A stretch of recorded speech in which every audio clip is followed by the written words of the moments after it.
आपको लगता है कि नीट कंट्रोवर्सी के बाद स्टूडेंट्स का सिस्टम पे ट्रस्ट कुछ भी बच जाएगा?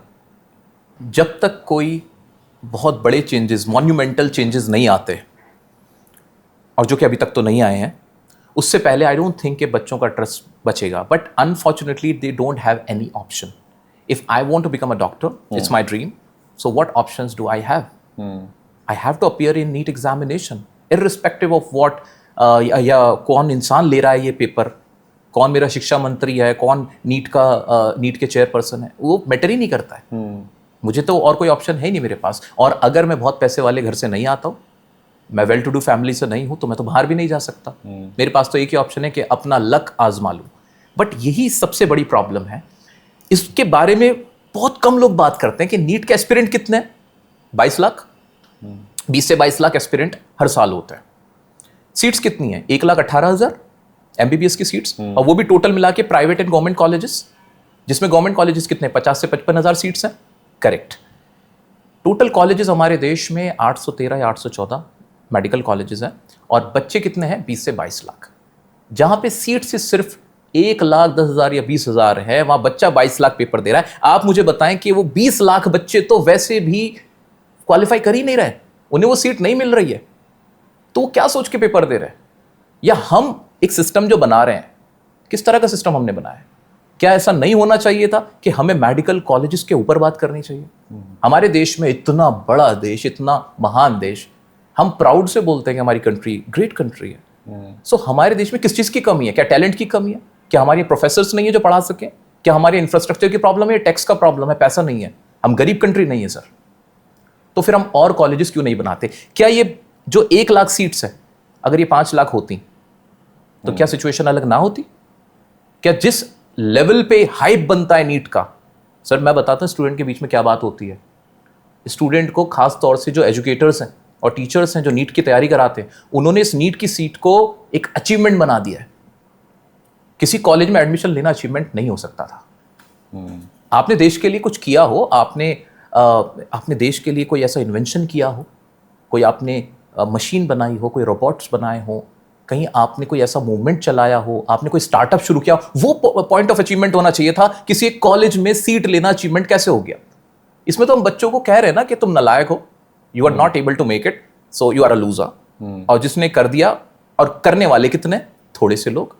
2% लोगों की हम ताली पीट रहे हैं और बाकियों को नालायक कह रहे हैं अगले साल आना, और अगले साल भी उनका क्या हो जाएगा? नहीं होगा. हमें बात करनी चाहिए, we want more medical colleges. और आई थिंक मुझे लगता है कि जो अब नंबर्स है मेडिकल कॉलेज का, वो भी 8-10 साल में थोड़ा इंक्रीज हुआ. उससे पहले तुमने बढ़ाया नहीं. बिल्कुल उसके आगे बढ़ा ही नहीं है. एक और चीज है, जिस बच्चे का नीट का पेपर यहाँ नहीं क्वालिफाई होता, क्या वो डॉक्टर नहीं बनता है? बनता है. उसमें से हजारों लाखों बच्चे जो डॉक्टर बनते हैं, कहां से बनते हैं सर? बांग्लादेश से, यूक्रेन से, रशिया से, उज्बेकिस्तान से. क्या वहां वो डॉक्टर बनने लायक हो जाते हैं? ऐसे कैसे? हमारे देश में, उनके खुद के देश में, हमारे देश में हमसे कह दिया गया है कि आप डॉक्टर नहीं बन सकते, आपके लिए सीट नहीं है, आप एलिजिबल नहीं हो, ये तो बोला गया. लेकिन बांग्लादेश वाले कह रहे हैं नहीं हो, आ जाओ. यूक्रेन वाला कह रहा है आ जाओ. बाहर की कंट्री वाले कह रहे हैं आ जाओ. वहां से डॉक्टर बन के क्या वो गलत इलाज कर देंगे? वो गलत सर्जन बन जाएंगे? नहीं. तो फिर ऐसा क्यों है कि वही कॉलेजेस, वो बांग्लादेश के कॉलेजेस हम यहां खोल दें, उन बच्चों को ज्यादा अपॉर्चुनिटी दें? लेकिन इसके ऊपर हम बात ही नहीं करते. जब तक हम बात नहीं करेंगे, हम एक्सेप्टेंस ही नहीं लाएंगे, हम कहेंगे ही नहीं कि ये भी एक मुद्दा है, तो फिर वो कॉलेजेस खुलेंगे कहां से? अब मैंने इस बारे में जानने की कोशिश की कि why don't we have more IITs, why don't we have more medical colleges. मैं मानता हूं मेडिकल कॉलेजेस खुले, ऐसा नहीं है कि नए कॉलेजेस नहीं खुल रहे हैं, बट उनकी जो उनकी फ्रीक्वेंसी है, उनके जो नंबर्स हैं, क्या वो उतने हैं जो कॉप अप कर पाए नंबर्स को? जब एस्पिरेंट बढ़ रहे हैं तो क्या कॉलेजेस नहीं बढ़ने चाहिए? हमारा वो देश है सर, अगर हम अपनी पे आ जाए ना, एक रात में, एक दिन में हम बड़े बड़े काम कर सकते. डिमोनेटाइजेशन हमारे देश में हुआ था, एक रात को ऐलान हुआ था, सब कुछ हो गया था, जैसे भी हुआ था. क्या वैक्सीन कोरोना के टाइम पे हमारे देश में नहीं लगी थी? सबको लगी थी. कितने 150 करोड़ लोगों को वैक्सीन लगी थी. ठीक है, तो क्या मेडिकल कॉलेज खोलना इतनी बड़ी बात है? सर एक मेडिकल कॉलेज 500 से 700 करोड़ में बन जाता है. कोई बहुत बड़ी बात है? नहीं, कोई बड़ी बात नहीं है. क्यों नहीं बना सकते हम? क्यों फिर जो बच्चों के मार्क्स की वो जाती है, क्या कहते हैं, उनकी जो पासिंग परसेंटेज, एलिजिबिलिटी क्राइटेरिया है, वो कम नहीं हो जाएगा? फिर हो जाएगा. 67 बच्चों के 2024 में नीट में 720 आउट ऑफ 720 आए थे. जब 67 बच्चे तो 720 ला रहे हैं, बाकी बेचारा क्या देखेगा? तो इसका मतलब तो कैपेबिलिटी इशू रह ही नहीं जाता। कैपेबिलिटी इशू तो है ही नहीं, कैपेबिलिटी तो है ही, क्योंकि हम तो कह रहे हैं 100 आउट ऑफ 100 हो तो आ जाओ, तुम्हारे लिए सीट है। अगर 100 नहीं है आपके, आप 99 वाले हो, आपके लिए जगह, यही तो कहना चाह रहे हैं। या 80 वाले को तो कह देंगे नलायक हो जाओ यहां से। सो हम एक रिग्रेसिव माइंडसेट से जा रहे हैं, but nobody is talking about this. हम नीट के एग्जाम को हमने ऐसा बना दिया कि जैसे कोई रेलगाड़ी का एक डिब्बा है और उसमें सिर्फ 50 लोगों की जगह है और आ गए 100 लोग। और वो भी तब जब हम अगर हेल्थ केयर की स्पेंडिंग की बात करें, because this is part of that only, तो Correct. हमारे देश का I think 2% of the GDP is health care spend, which is Exactly. Below global average. Global वो भी 2% प्राइवेट सेक्टर को लेके, तो उसका तो ये बहुत इंपॉर्टेंट पार्ट बन जाता है कि number of medical colleges, quality health care.